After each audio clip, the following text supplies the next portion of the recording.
Shalom saudara dalam Tuhan. Saudara, seorang tokoh Papua menyampaikan pesannya supaya tidak ada Islamisasi di Papua. Artinya beliau menolak Islamisasi di Papua. Nah saudara dalam Tuhan, dia sampaikan pesannya ini kepada Bapak Presiden Jokowi. Langsung saja kita lihat videonya dan pastikan tekan tombol like dan juga share video ini supaya menjadi berkat bagi banyak orang. Banyak SMS yang masuk ke saya. Banyak orang cerita ke saya hari ini yang menyatakan bahwa Menteri Dalam Negeri melakukan Islamisasi secara sistematis di Papua. Salam damai sejahtera bagi kita semua, kembali dengan saya di channel ini. Terima kasih bagi teman-teman yang senantiasa mendukung dan mensupport perkembangan channel ini. Tuhan Yesus memberkati kita semua. Pada kesempatan kali ini saya akan membagikan kepada kita semua seorang tokoh dari Papua yang geram kepada Menteri Luar Negeri yang melantik PJ Gubernur Papua yang beragama Islam semua. Nah, tokoh Papua ini meminta kepada Presiden Jokowi untuk mengoreksi kembali atau memanggil dan menegur Menteri Dalam Luar Negeri tersebut karena menunjukkan PJ Gubernur semua beragama Islam. Penetapan PJ Gubernur Papua semua beragama Islam oleh Menteri Dalam Negeri, adanya indikasi Islamisasi sistematis di Papua, ungkapnya.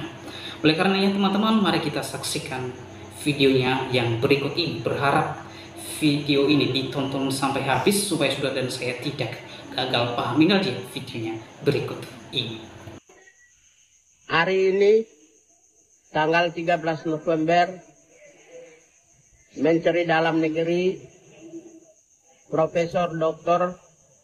Tito Karnavian melantik 4 orang gubernur Papua, yaitu Gubernur Provinsi Papua Ridwan Rumasukun beragama Islam, Papua Barat Ali Baham beragama Islam, yang ketiga Papua Barat Daya Muhammad Musad beragama Islam, dan Papua Pegunungan Felix Wanggai beragama Islam. Saya meminta kepada Bapak Presiden Republik Indonesia untuk koreksi dan meminta atau menegur Menteri Dalam Negeri Republik Indonesia karena penunjukan PJ Gubernur Papua yang beragama Islam itu menyakiti perasaan mayoritas rakyat Papua. Saya pendukung Islam, tapi saya tidak bisa melihat sebuah ketidakadilan yang dilakukan oleh Menteri Dalam Negeri terhadap rakyat Papua. Banyak SMS yang masuk ke saya, banyak orang cerita ke saya hari ini yang menyatakan bahwa Menteri Dalam Negeri melakukan Islamisasi secara sistematis di Papua. Oleh karena itu, untuk mengantisipasi hal-hal yang tidak diinginkan, ini warning ya, saya sebagai orang yang punya kredibilitas dan integritas menangani soal-soal bangsa ini. Sudah cukup lama saya menangani persoalan ini, termasuk peristiwa Tolikara. Saya adalah ketua timnya. Karena itu saya meminta Bapak Presiden Joko Widodo menegur, mengingatkan agar supaya Menteri Dalam Negeri evaluasi. Mengganti mereka itu tidak ada masalah daripada kerusakan yang sistematis di Papua. Saya khawatir peristiwa seperti Tolikara muncul, kebencian terhadap antara agama itu muncul. Apalagi kita menghadapi pemilu, peristiwa-peristiwa pemilu besar, hajatan demokrasi besar. Tidak boleh dong lakukan suatu kebijakan yang mencederai perasaan. Harusnya sudah tahu di Papua ini adalah tanah Kristen. Itu tidak berarti saya tidak suka Islam. Saya pembela Islam. Saya pembela keadilan. Tapi tidak boleh. Itu sesuatu yang mencederai perasaan rakyat Papua. Oleh karena itu, saya meminta yang terhormat Bapak Insinyur Joko Widodo, Presiden Republik Indonesia, mengoreksi, mengganti semua dengan putra-putri Papua yang terbaik, yang memiliki kemampuan yang lebih unggul, yang punya karier yang bagus dan memiliki standar kompetensi dan standar golongan yang memenuhi syarat. Kita tidak akan pernah menunjuk orang siapa yang harusnya menunjuk. Tidak. Saya bicara ini karena orang Papua itu sangat sensitif kalau soal masuk agama dan ras. Ini demi bangsa dan negara. Tidak boleh Menteri Dalam Negeri dengan sadar dan sengaja menunjuk. Ya, nggak boleh itu. Coba di provinsi lain misalnya lakukan hal yang sama, orang marah semua. Di Papua, ya, kalau saya tidak tegur kayak begini, saya tidak kritik seperti begini, nanti bisa berbahaya. Bisa berbahaya. Ya, bisa berbahaya. Oleh karena itulah, maka sebelum mereka bertugas, diganti semua. Saya meminta diganti semua. Diganti. Nggak bisa, itu mencederai perasaan itu. Tidak boleh Menteri Dalam Negeri lakukan. Nggak boleh itu. Nggak boleh. Kita mau ingin menghadapi pemilu dengan baik kok. Jangan sampai ada peristiwa besar, apalagi peristiwa Palestina dan Israel di Papua ini pendukung Israel. Ini bisa mereka munculkan hal-hal yang tidak diinginkan dan saya berharap tidak boleh terjadi. Sekian, terima kasih. Ikhlas Ustadz ikut Ben. Oke, berarti kalian mau ikut saya. Bisa ikuti kata-kata saya? Bisa. Bisa. Saya satu-satu dulu kah atau semuanya? Saya tanya. Cakasa. Satu-satu. Cakasa. Oh, sama-sama. Ya. Oke, kalau begitu. Asyhadu an la Asyhadu alla ilaha illallah wa asyhadu anna Muhammadar Rasulullah. Aku bersaksi sungguh-sungguh bahwa tiada Tuhan selain Allah. Dan aku bersaksi sungguh-sungguh bahwa Nabi Muhammad itu utusan Allah. Kalian bisa ikut saya takbir. Allahu Akbar.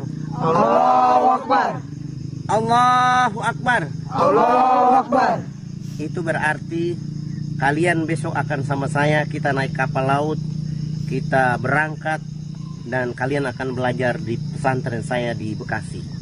Dan kalian ini akan menjadi orang-orang baik, orang-orang mulia yang akan membangun kampung halaman akan datang. Hari ini walaupun orang lihat hitam, keriting, tapi 10 tahun akan datang kalian akan bicara di atas mimbar, bicara di mana-mana. Maka kalian ikuti, kalian pilih sesuatu yang baik untuk perubahan itu. Asmat berubah di tangan anda semua. Wahai saudara-saudaraku, hari ini saya menjadi orang yang bahagia karena kalian mendapat hidayah dari Allah untuk pertama masuk Islam, yang kedua menuntut ilmu pengetahuan. Dan ini subhanallah. Mudah-mudahan Allah rahmati kalian semuanya dan kalian akan menjadi orang-orang yang akan masuk ke dalam surga-Nya Allah Subhanahu wa taala. Oke, saya kira itu kita akan turun ke kampung dan besok kita akan berangkat. Oke. Baik, salam Tuhan, di videonya kita sudah dengarkan pesan seorang tokoh Papua di video tadi. Ya, dia menyampaikan pesannya supaya jangan ada islamisasi di tanah Papua. Alasan beliau karena tanah Papua adalah tanah mayoritas Kristen ya. Beliau tidak benci dengan agama Islam kata beliau, tetapi dia tidak suka kalau ada islamisasi secara sistematis ya. Nah, apa yang disampaikan oleh beliau tadi ya perlu kita doakan supaya tanah Papua tetap terjaga dan saudara-saudara kita umat Kristen dan Katolik di sana ya tidak mudah terpengaruh dengan orang-orang luar yang membawa agama mereka, ya, supaya iman mereka tetap teguh dalam Kristus Yesus.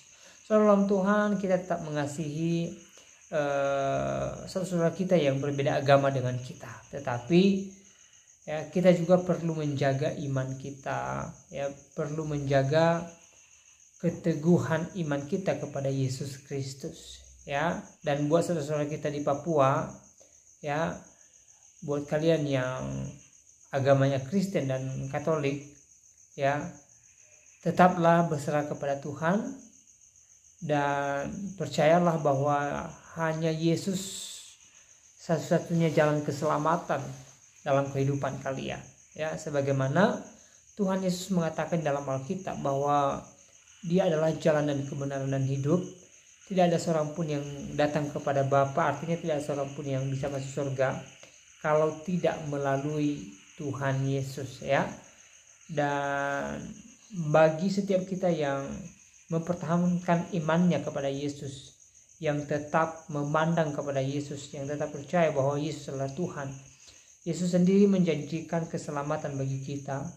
Bahkan tidak hanya keselamatan, ya, ketika kita meninggalkan dunia yang fana ini, ya, kita pasti masuk surga karena Yesus menjanjikannya kepada kita bahwa Dia sudah lebih dulu pergi kepada Bapa menyediakan tempat bagi kita orang yang percaya kepadanya. Tuhan Yesus menyediakan surga bagi orang yang percaya kepadanya, bagi orang yang setia kepada imannya, ya, terhadap Tuhan Yesus. Nah, saudara Tuhan, terus buat saudara kita yang ada di Papua, buat saudara kita Kristen Katolik, ya, mari kita tetap berharap pada Yesus dan percaya bahwa Yesus adalah Tuhan dan Juru Selamat dalam kehidupan kita. Dan kita juga tidak boleh ada kebencian terhadap orang-orang yang berbeda agama dengan kita. Mari kita bersatu padu, mari kita saling mengasihi, mari kita saling membangun, mari kita hidup bertoleransi satu dengan yang lain. Walaupun berbeda suku, berbeda budaya, berbeda agama, dan adanya perbedaan yang lain, ya, jangan perbedaan-perbedaan ini membuat kita semakin jauh, tetapi biarlah dengan perbedaan ini kita menjunjung tinggi nilai toleransi, kita hidup bertoleransi satu dengan yang lain, kita saling menghargai, kita saling menghormati, ya, kita menerima perbedaan yang ada, maka hubungan kita semakin erat dan kita semakin bahagia, bersuka cita, ya, karena kita menjaga kerukunan umat beragama. Ya, mari kita saling mengasihi, tetapi soal iman, mari kita tetap mempertahankan iman kita sesuai dengan agama, sesuai dengan keyakinan kita masing-masing. Nah, saudara Tuhan, saya tidak terlalu panjang lebar menyampaikan pesan dalam video ini. Kiranya video singkat ini memberkati kita dan Tuhan Yesus memberkati kita semua. Shalom.